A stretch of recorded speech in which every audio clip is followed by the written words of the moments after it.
जितने भी प्यारे बच्चे बोर्ड एग्जाम कल यानी 18 फरवरी को पेपर देने जा रहे हो बाबू, तो ये देख सकते हैं 2026 का यानी सामान्य हिंदी का मुझे ये पेपर मिल चुका है। और इस पेपर का यानी कोड है 302 HL। इस पेपर को बढ़िया से पढ़ के चले जाना। इस पेपर का पूरा सॉल्यूशन मिला दिया हूं आपके लिए पूरा अच्छे से, एक एक क्वेश्चन का पूरा सॉल्यूशन। भाई मैंने जैसे ही पेपर मिला मैं पूरा सॉल्यूशन एक एक करके पूरा कॉपी के मतलब पेज पे एक एक करके लिखा है। अगर ये जो बच्चा पढ़ के चाहता है सीधे आपको पेपर में यही मिलेगा, एक एक क्वेश्चन को पढ़ के चले जाओ। देख रहे हो ना, यहां से आपका जो सामान्य हिंदी का पेपर होगा सीधे यही 302 HL कोड का इस तरीके से रहेगा। और जितने भी बच्चे इस पेपर को पढ़ के जाते हैं हिंदी में धुआं धुआं करके आओगे। एक कदम ईमानदारी से पढ़ के जाना और एक बार वीडियो को प्यारा सा लाइक कर देना और अच्छे से एक एक क्वेश्चन को बारीकी समझ के जाओ बच्चों।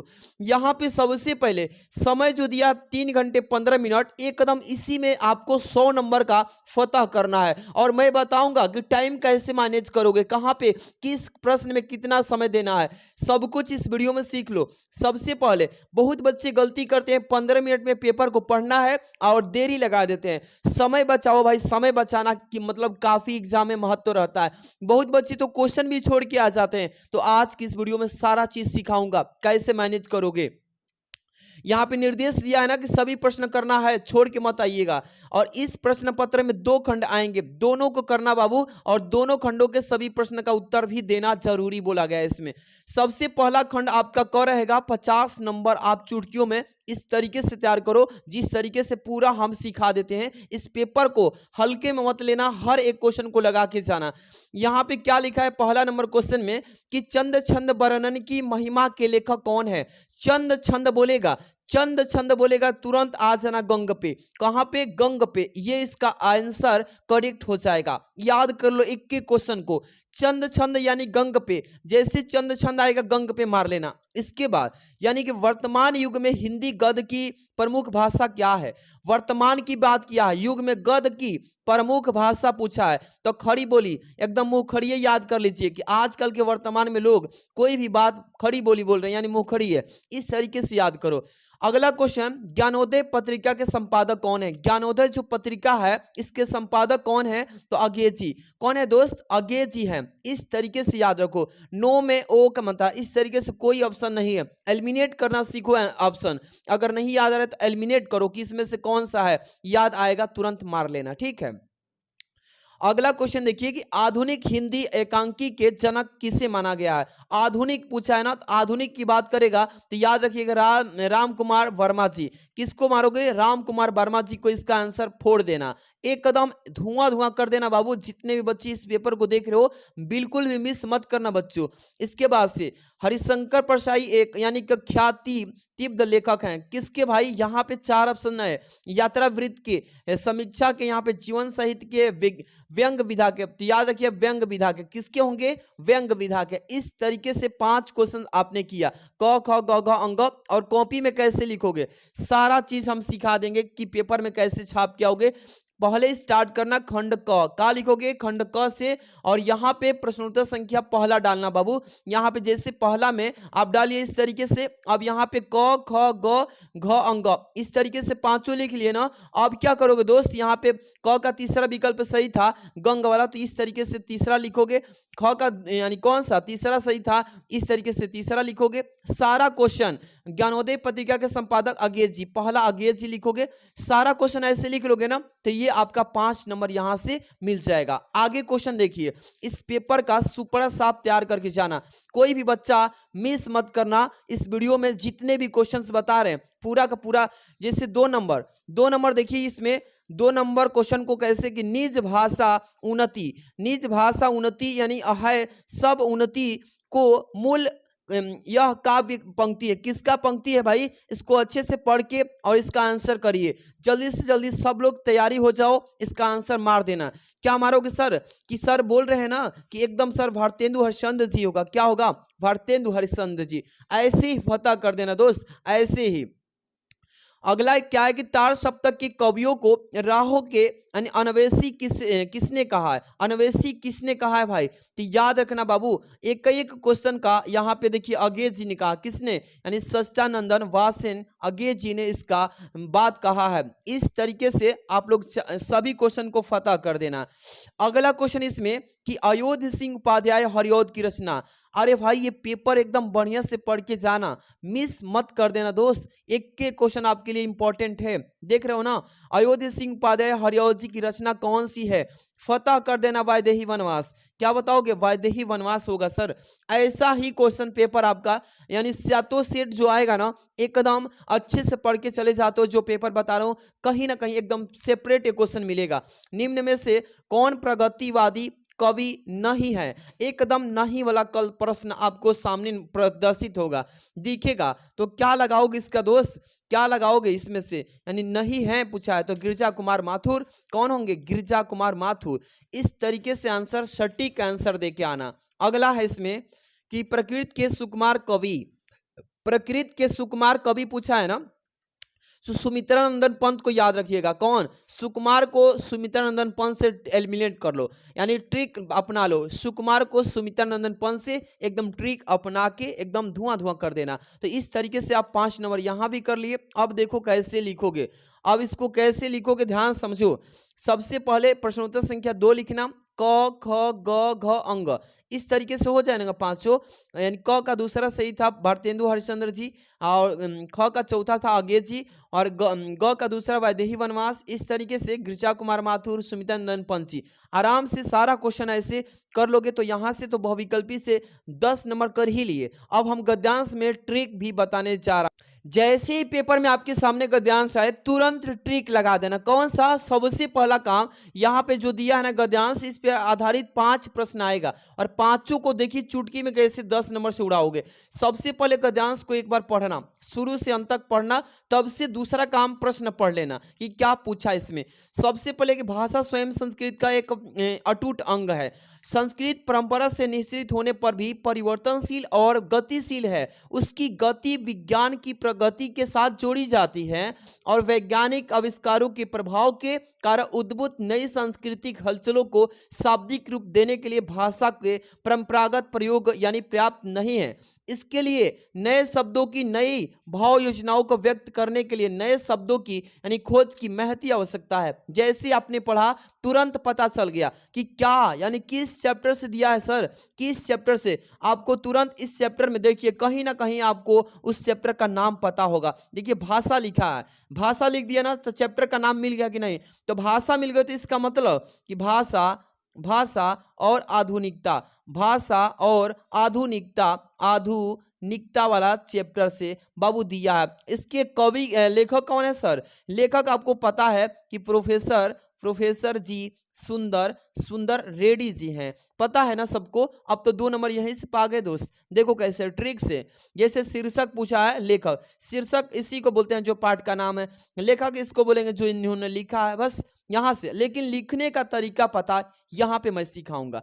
सबसे पहले प्रश्नोत्तर संख्या 3 लिखिएगा ऐसे, और लिखेंगे क्या दोस्त यहाँ पे कि भाषा स्वयं यानी कि यहाँ पे संकेत की भाषा स्वयं आवश्यकता, इस तरीके डॉट डॉट करके पहला क्वेश्चन का आंसर कि शीर्षक भाषा और आधुनिकता और लेखक इसके प्रोफेसर जी सुंदर रेड्डी। बस 2 नंबर तो यहाँ से मिल जाएगा।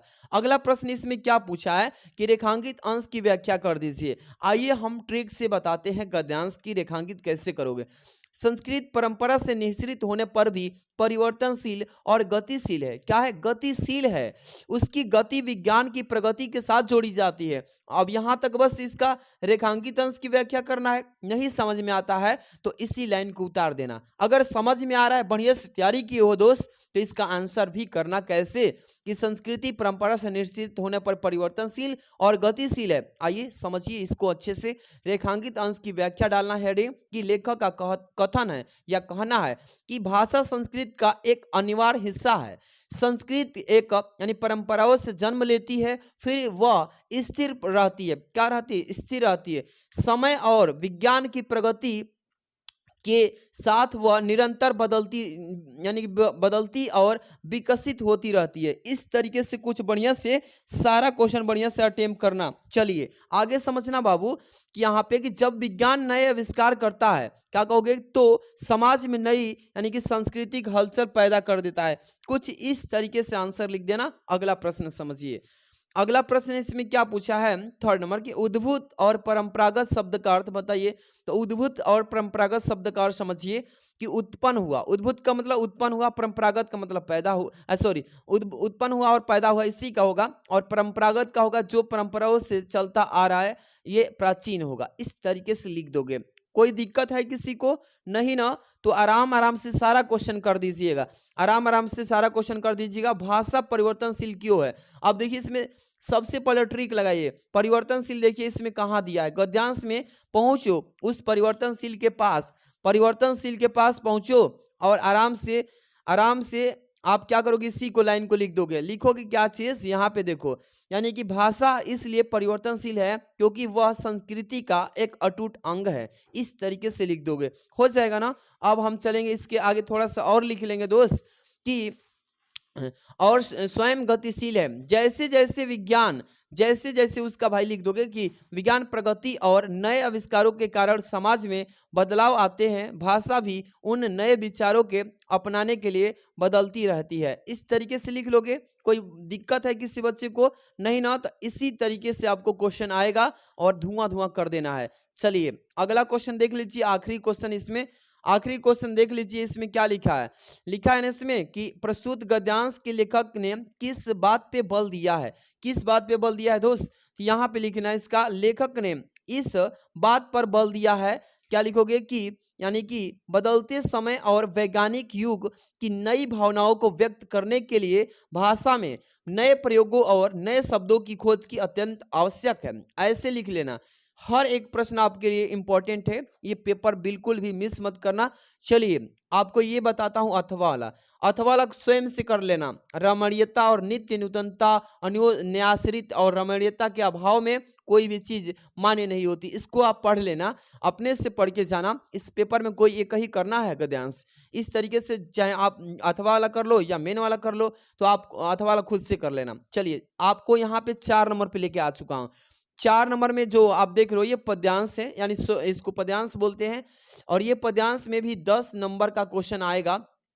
देखो क्या लिखा है इसमें कि दुर्बलता का ही चिन्ह विशेष शपथ है, पर अबला जन के लिए कौन शपथ है। यदि मैं उकसाई गई भरत से हूँ तो पति समान ही स्वयं पुत्र भी खोऊं। एकदम इंपॉर्टेंट, ये पढ़ रहे हो पद्यांश, पेपर में पाओगे।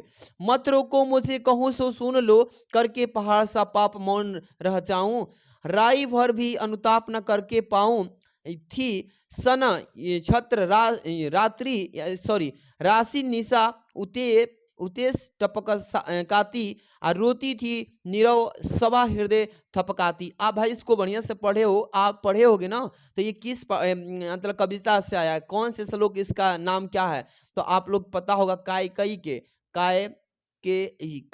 के यानी कि क्या है, अनुताप है, अनुताप से आया है। कौन लिखे हैं इसको? तो मैथिली जी, मैथिली जी लिखे हैं सब, मैथिली शरण गुप्त जी लिखे हैं। समझ में आ रहा है? 2 नंबर तो पा गए। देखो कैसे, प्रस्तुत पद्यांश के पाठ का कवि का नाम अभी पता चला, पाठ का नाम है कैकेयी का अनुताप, और कवि कौन है इसके? मैथिली शरण गुप्त जी। अभी देखो कैसे लिखोगे दोस्त। यहाँ पे सबसे पहले आ जाना, प्रश्नोत्तर संख्या 4 लिख लेना।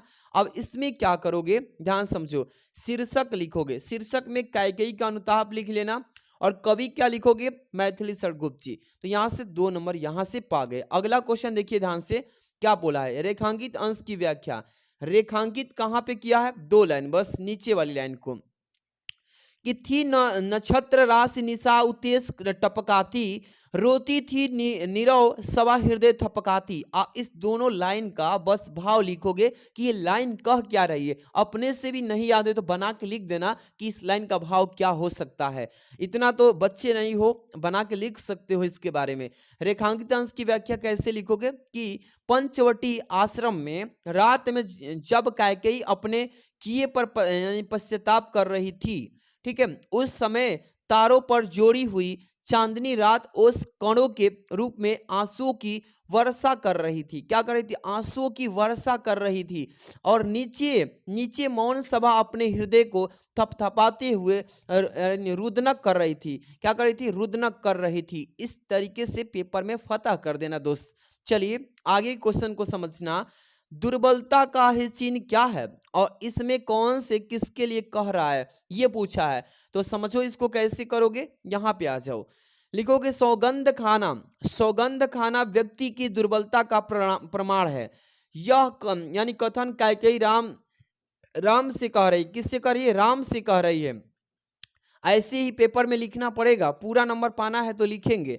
और अगला क्वेश्चन 4 नंबर, ठहरो मत रुको मुझे कहूँ सो सुन लो, यह कथन किसका और किसके प्रति कहा गया है। यानी कि ठहरो मत रुको मुझे कहूँ सो सुन लो किसके लिए और क्यों कहा गया है, तो आइए समझ लो कि ठहरो मत रुको मुझे कहूँ सो सुन लो, यह कथन कैकेयी यानी राम से कह रही है। कैकेयी जो है ना वो राम से, प्रभु श्री राम से कह रही है। बस इतना सा आंसर करना है। अगला क्वेश्चन क्या बोला इसमें, यानी नीरव सभा की क्या स्थिति थी, नीरव सभा की जो स्थिति थी वो क्या थी। तो यहाँ पे इसका आंसर लिखोगे प्यारे बच्चों, यहाँ पे कि नीरव सभा अपने हृदय को थपथपाते हुए रुदन कर रही थी, रुदन कर रही थी। इस तरीके से आपका यहाँ से 10 नंबर का पद्यांश हो गया। ऐसे ही पेपर आएगा, फतह कर देना 10 नंबर, तो यहाँ से पा गए। अथवा में दिया है तो आप चाहें तो इसको कर लेना बाबू, या आप इसको कर लेना। तो मैं एक एक बताते चल रहा हूँ, इस पेपर को हल्के में मत लेना। जो बच्चा पढ़ के जाएगा एकदम सिक्योर अच्छा हिंदी में नंबर लाएगा एकदम। आप इसको कर लीजिएगा या इसको, मैं एक एक कर रहा हूँ, आप अथवा वाला कर लेना, ठीक है ना। आगे चलते हैं यहाँ पे सबसे बेस्ट। अब यहाँ पे क्वेश्चन आपके सामने मिल चुका है, ये आपको ट्रिक से भी आपको बताऊंगा। 5 नंबर यहाँ पे लेखक का, 5 नंबर कवि का। जितने भी बच्चे वीडियो को लाइक नहीं, प्यारा सा लाइक कर देना दोस्त, और चैनल पे पहली बार हो तो सब्सक्राइब करके बेल आइकन की घंटी दबा लो। फिजिक्स केमिस्ट्री इंग्लिश में अभी अलग ही गर्दा करना है कि नहीं। चलिए, लिखा निम्नलिखित में से किसी एक लेखक का साहित्यिक परिचय दे दीजिए, और वो भी 80 शब्दों में दीजिए। 5 नंबर आराम से पा जाओगे। देखो कैसे, हर एक क्वेश्चन को मैं आराम से सिखा देता हूं, बस पेपर में लिखने का फंडा समझ लो कैसे लिखना है। जैसे प्रश्नोत्तर संख्या 5 का क हो गया ना। अब क्या करोगे, जैसे हजारी प्रसाद द्विवेदी जी का लिख रहे हो ना, अब इसमें से किसी एक ही का लिखना है। जैसे कि यहाँ पे हजारी प्रसाद द्विवेदी जी, प्रोफेसर सुंदर रेड्डी, डॉक्टर एपीजे अब्दुल कलाम, तो आपको मैं यही बता देता हूँ 100% आने वाला।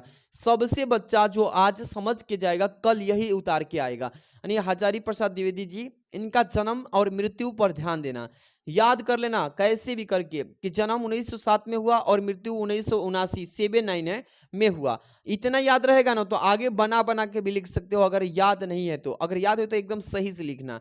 जन्म स्थान तो बलिया जिले का दुबे छपरा ग्राम में हुआ था। पिता का नाम अनमोल द्विवेदी लिख लेना ऐसे। माता जी का नाम जोशीमती लिख लेना बाबू, ठीक है। और इसके बाद शिक्षा लिखना, काशी हिंदू विश्वविद्यालय से ज्योतिषाचार्य प्राप्त किए, और भाषा में शुद्ध प्रमार्जित प्रौढ़ और सरस खड़ी बोलने वाले थे। प्रमुख रचनाएं लिख देना, अशोक के फूल, कुटस, विचार प्रवाह, इस तरीके से। और पुरस्कार में क्या क्या पाए थे तो ये ध्यान समझिए, पद्म भूषण ऐसे, और साहित्य अकादमी, कुछ इस तरीके से आराम से सारा क्वेश्चन लिख लेना। तो ये आपको 2 नंबर यहाँ से मिल जाएगा। साहित्यिक परिचय था, अब यहाँ से सॉरी जीवन परिचय था, अब साहित्यिक परिचय इनका देख लो, क्योंकि भाई 3 नंबर यहाँ से भी मिलेगा। जैसे साहित्यिक परिचय के हिंदी के उच्च स्तरीय आचार्य ललित यानी का मूर्धन्य स्थान है, ऐसे लिखना। आत्माभिव्यंजना के साथ साथ साहित्य, संस्कृत, प्रकृति, सुषमा लोक और जीवन और समकालीन समस्याओं का मिला जुला रसास्वाद कराने में इनकी क्या है, भाषा शैली अभिनव है। इनका उन्मुख व्यक्तित्व रह रहकर इनके निबंधों में विनोद की हिलौर उठाता है, ऐसे लिख लेना। और देश प्रेम और मानव प्रेम का व्यापक चित्र इनके साहित्य के पटल पे अंकित है, ऐसे लिख लोगे। उनमें इतिहास, पुरातत्व, ज्योतिष, दर्शन और शास्त्रों का सुगम सार यानी कि संग्रह है, यानी कि मिलता है। इस तरीके से लिख लोगे। थोड़ा सा और भी समझ लो, इस तरीके से लिखना। क्या लिखोगे इसमें कि आचार्य द्विवेदी की भाषा में संस्कृत के तत्सम शब्दों के साथ साथ उर्दू, फारसी एवं अंग्रेजी के यानी कि प्रचलित शब्दों का प्रयोग हुआ है, ऐसे लिख लेना। और इनकी शैलियों में विचारात्मक, गवेषणात्मक, व्यंग्यात्मक, सूत्रात्मक और कमा लगा लगा के भावनात्मक, अलंकृत, वर्णात्मक आदि का रूप यहाँ पे दिखाई पड़ते हैं। बस 5 नंबर टोटल लिख लोगे ऐसे करके लेखक का, ठीक है ना। अब हम चलेंगे अगले क्वेश्चन पे, ध्यान से समझिए। ये आपके कवि है, जैसे किसी एक ही कवि का साहित्यिक परिचय लिखना है, किसी एक कवि का, और ये भी 80 शब्द में लिखना है, इसका भी 5 ही नंबर मिलेगा। जैसे जयशंकर जी का, रामधारी सिंह जी का और महादेव वर्मा जी का। आप जिसका भी याद किए बहुत ही बढ़िया है, उनका याद रखिए। और इस वीडियो में रामधारी सिंह दिनकर जी का मैं बता देता हूँ, एकदम अच्छे से पढ़ के चले जाओ, यही कल पेपर में सामने होगा। यानी कि रामधारी सिंह दिनकर जी का ऐसे हेडिंग डालना, ठीक है। और जो भी बच्चे वीडियो को लाइक नहीं, प्यारा सा आप लोग एक बार प्यारा सा लाइक कर देना, चैनल को सब्सक्राइब करके बेल आइकन प्रेस रखो। सबसे पहले आपको मैं ट्रिक बता रहा हूँ, जो टॉपर जैसे लिखते हैं सीक्रेट, वो चीज़ कि आप संक्षिप्त में परिचय लिखो, इसी को जीवन परिचय कहेंगे। तब साहित्यिक परिचय लिखना। जन्म में मृत्यु, सन 1908 ईस्वी को जन्म हुआ और 1974 ईस्वी में मृत्यु हो गई, तो ये हो गए एक लाइन में इनका जन्म मृत्यु। दूसरी लाइन में माता लिख दीजिएगा और मान रूपी देवी लिख देना, ठीक है। इसके बाद तीसरा क्या लिखिएगा, पिता, और इसमें बापू रवि सिंह लिख देना। और इसके बाद चौथा में शिक्षा लिखना हेडिंग, और इसके बाद से पटना विश्वविद्यालय से बीए किए, ऐसे लिख लेना, ठीक है ना। और प्रमुख काव्य रचनाएं कौन कौन सी हो जाएंगी दोस्त, तो रश्मिरथी, कुरुक्षेत्र, हुंकार हो जाएगा, रेणुका हो जाएगी, परशुराम की प्रतीक्षा, उर्वशी। इस तरीके से ये संक्षिप्त में आपका परिचय हो गया, यहाँ से 2 नंबर मिल जाएगा। आगे जब साहित्यिक परिचय ये लिखोगे तो फिर 3 नंबर यहाँ से भी मिल जाएगा। जिससे दिनकर जी यानी कि दार्शनिकता और निराशा से दूर सामाजिक चेतना को यानी जागृत करने वाले कवि हैं। कुछ इस तरीके से बाबू लिखना पड़ेगा, ठीक है। आगे लिखोगे कि रेणुका और हिमालय नामक क्या है कि काव्य रचनाओं में इनकी क्रांतिकारी भावनाओं के दर्शन होते हैं। वे शोषण यानी शोषित समाज का उन्मूलन कर वर्गहीन समाज की यानी स्थापना करने के यानी पक्षपाती है। इस तरीके से जो पूरा लिख लेना, 5 नंबर यहाँ से पूरा मिल जाएगा। आराम से लिखना दोस्त, एक एक क्वेश्चन को फतह कर देना है जब पेपर में आ जाए। चलिए अगला क्वेश्चन समझिए, इसमें 6 नंबर पंचलाइट जी की कहानी समझ लो।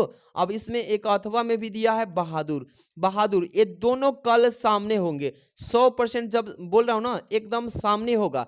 और ट्रिक से बता देता हूँ, पंचलाइट को समझ लो क्या जाता है। चलिए पंचलाइट को देखो बाबू, सबसे पहले कैसे लिखोगे, लिखने का फॉर्मेट समझो।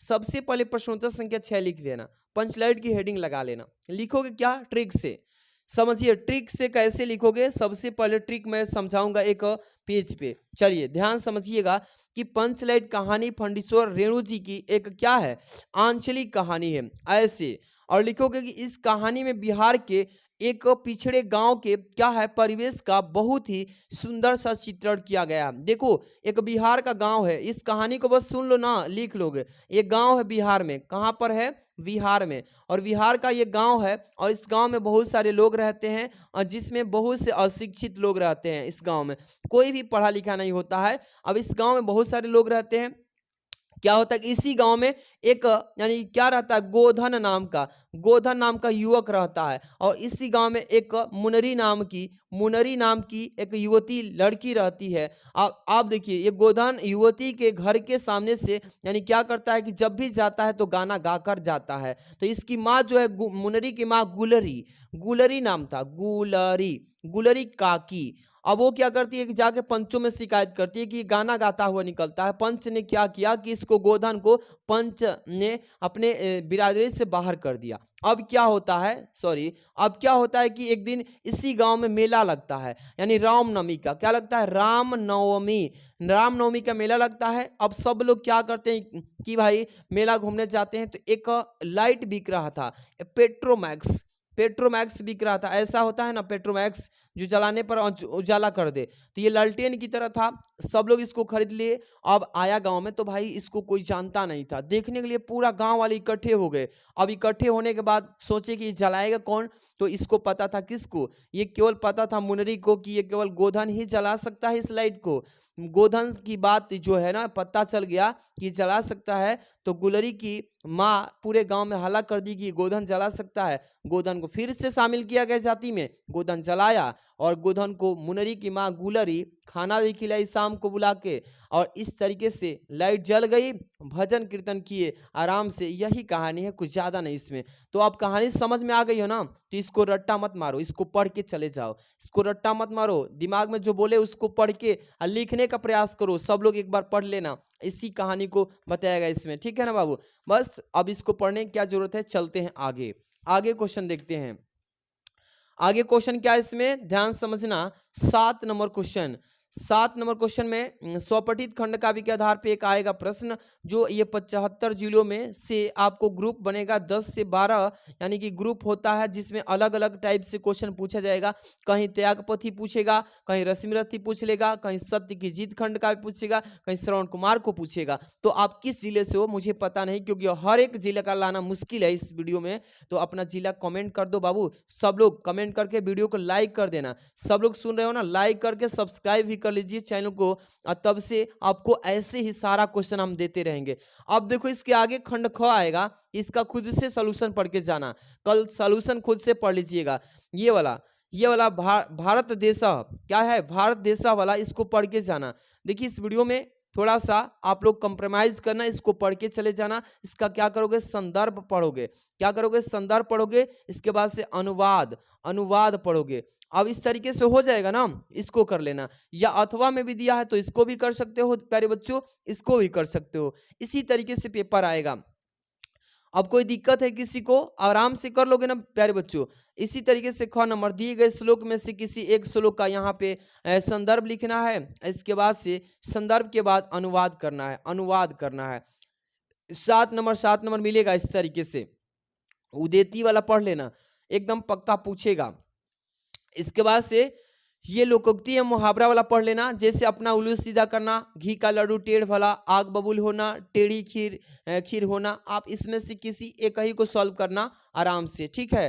अर्थ सहित वाक्य प्रयोग कर लेना। यह पठित गद्यांश में ट्रिक बता रहा हूं, ध्यान समझो। इसमें से 3 प्रश्न पूछेगा, 2-2 नंबर का ये होगा, 1 नंबर का नीचे वाला होगा। अब देखो भाई आराम से इसमें देखो कि भारत की स्थिति इस लाइन में पढ़ते जाओ। स्थिति कहाँ लिखा, भारत की स्थिति कहाँ लिखा, इस तरीके से सारा चीज देख लोगे, और तब से क्या करोगे, उसी लाइन का आंसर बना के लिख दोगे। इसको पहले पढ़ना तब इसका आंसर बनाना, ठीक है। इसी में आंसर मिलेगा। यहाँ पे लिखा है निम्नलिखित में सही शब्द युग्म का चयन कीजिए। कृति और कृति, कृत और कृति, इसमें किया हुआ रचना, ये हो जाएगा। आराम से भाई ऐसे ही पेपर आएगा, घबराइएगा मत, एकदम धुआं कर देना। श्रवण और श्रमण, इसमें देखिए सुनना भ्रमण, भिक्षु कर्ण, कान भिक्षु, इसमें से कोई नहीं है, इसलिए इसका सही आंसर डी हो जाएगा, ठीक है। निम्नलिखित में से किसी एक का 2 अर्थ लिख दीजिए। तो यहाँ जैसे नग, नाग, द्विज, पवन, आप किसी एक को उठा लेना जो आपको आसानी से आ जाए। पवन का हवा लिख लेना, इसके बाद से वायु लिख लेना। भाई ऐसे बस 2 ही लिखना, ज्यादा नहीं लिखना इसमें। निम्नलिखित में से वाक्यांशों को सही शब्द का चूज करना इसमें।